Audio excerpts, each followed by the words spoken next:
kahimtang sa panahon ng latest news. Dayon sa tuloy niya ang Pag-asa Mactan, pinagi ni Sir Mark Galis. Sir Mark, Merry Christmas.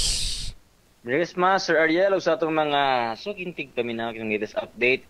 Bahin sa kahimtang sa panahon, karong adlaw. Northeast monsoon o amihan, padayo nag-apekto sa dakong bahin sa Luzon.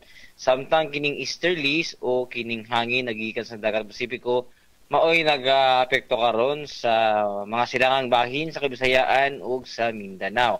And so far wala pa na sikpatan nga daotang panahon sama sa LPA o bagyo na posibleng makaapekto sa atuang nasudutan sa mosunod pang mga adlaw.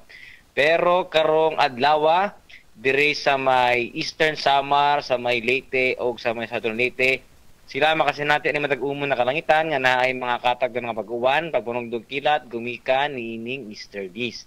Ang nahibiling bahin sa Kabisayaan lakip na ang probinsya sa Sugbo.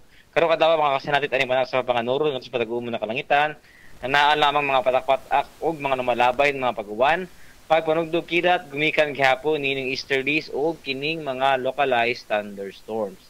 And para sa kayuntang sa hangin o sa katagatan diri sa Kabisayaan, naagabon tayo masinati nga kasarangan nga tuna sa kusog na bughuros sa hangin nga gikan sa silangan nga tuna sa amihan ng silangan di na to ang katagatan na ay kasarangan nga tuna sa Buluron na kahimtang diri sa Cebu at ang katagatan na dunay taog karong alas 11 sa buntag ug muhunas unyang alas 2:43 sa hapon.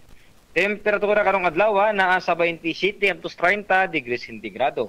Ato ang haring adlaw ni musilang karong alas 5 sa buntag ug mosalop niyang alas 5:30 sa hapon.